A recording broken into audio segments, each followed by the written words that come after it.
2 order complete చేసిన తర్వాత ఒక 5 minutes వెయిట్ చేశాను. 5 minutes వెయిట్ చేసిన తర్వాత థర్డ్ ఆర్డర్ కూడా వచ్చేసింది. పికప్ లొకేషన్ చూద్దాం. పికప్ లొకేషన్ 2.5 కిలోమీటర్ అయితే చూపిస్తుంది. సో నిజానికి ఈ ఆర్డర్ వచ్చేసరికి 175 రూపీస్ ఏమో చూపిస్తుంది. ఈ రోజు నా అదృష్టం బాగుంది. పోర్టర్లో బ్యాక్ టు బ్యాక్ ఆర్డర్లు అయితే వస్తున్నాయి. నిజానికి పోర్టర్లో బ్యాక్ టు బ్యాక్ ఆర్డర్స్ వస్తాయేమో కానీ ఆ ఆర్డర్ యాక్సెప్ట్ అవ్వవు, ఎందుకంటే 10 సెకండ్ డిలే టైం కూడా ఉంటుంది కాబట్టి. అలాగే పోర్టర్లో చేసే వాళ్ళు కూడా చాలా ఎక్కువ మంది ఉంటారు కాబట్టి కాంపిటీషన్ కూడా ఎక్కువగా ఉంటుంది. డైరెక్ట్ పికప్ లొకేషన్కి అయితే వెళ్తా. మొత్తానికి థర్డ్ పికప్ లొకేషన్ కూడా వచ్చేసాను. కస్టమర్కి అయితే కాల్ చేస్తా ముందు.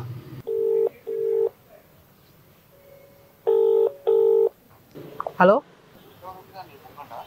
ఉన్నారు. ఓకే ఓకే అన్న, అమౌంట్ వాళ్ళ దగ్గర తీసుకోవాలా మీరే ఇస్తారన్నా? సరే, ఇవి ఒలిగిపోవు కదా? ఈ కూరలు ఒలిగిపోవు కదా? ఓకే ఓకే, ఉండండి బ్రో, ఉండండి. సక్సెస్ఫుల్గా ఐటమ్ అయితే పిక్ చేసుకున్నాం. ట్రిప్ అనేది స్టార్ట్ చేద్దాము. ట్రిప్ అనేది స్టార్ట్ చేస్తున్నాం. నావిగేషన్ చూద్దాం. నావిగేషన్ వచ్చేసరికి 12 కిలోమీటర్ అయితే చూపిస్తుంది. ఈ 12 కిలోమీటర్కి పోర్టర్లో చూపించిన అమౌంట్ వచ్చేసరికి అరౌండ్ 174 రూపీస్ అయితే చూపిస్తుంది. ఇంకేమాత్రం ఆలస్యం చేయకుండా డ్రాప్ లొకేషన్కి అయితే వెళ్ళిపోతాం. లంచ్ బాక్సెస్ అయితే ఇందులో ఉన్నాయి, వీటిని డెలివరీ చేయాలి.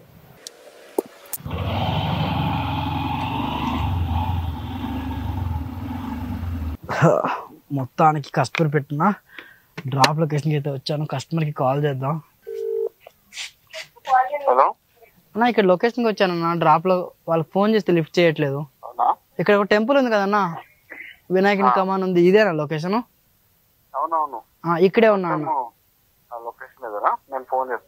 ఓకే సరే అన్న, చేయండి. ఈ పోర్టర్లో వర్క్ ఎలా ఉంటుందో మీకు అర్థమైందా? పికప్ లొకేషన్ దగ్గర అక్కడ వెయిటింగ్ టైం అవుతుంది. At the same time drop లొకేషన్కి వచ్చిన తర్వాత కస్టమర్స్ రెడీగా ఉండరు ఐటమ్ తీసుకోవడానికి కోసం. తను ఎంతసేపు వెయిట్ చేపిస్తే అంతసేపు వెయిట్ చేయాలి. సరే, వెయిటింగ్ ఛార్జెస్ ఏమైనా అడుగుదామా అంటే వెయిటింగ్ ఛార్జెస్ అడిగినా సరే ఆ వెయిటింగ్ ఛార్జెస్ కూడా కొంతమంది కస్టమర్స్ అయితే ఇవ్వరు. కొన్నిసార్లు యాప్ అప్డేట్ అయ్యి వెయిటింగ్ ఛార్జెస్ అయితే యాడ్ అవుతాయి, కొన్నిసార్లు వెయిటింగ్ ఛార్జెస్ అనేవి యాడ్ అవ్వవు. మీరేనా? వాళ్ళు అలానే ఇచ్చారు, అదే బ్యాగ్లో ఇచ్చారు. ఓకే అంతే, వెళ్ళండి. వాళ్ళు చేసేసారు పేమెంట్. Thank you. మీరు తినేయండి, నేను తింటాను. థ్యాంక్ యూ, మమ్మల్ని గుర్తించారు. అబ్బా, మీలాంటి వాళ్ళు ఉండాలి సార్.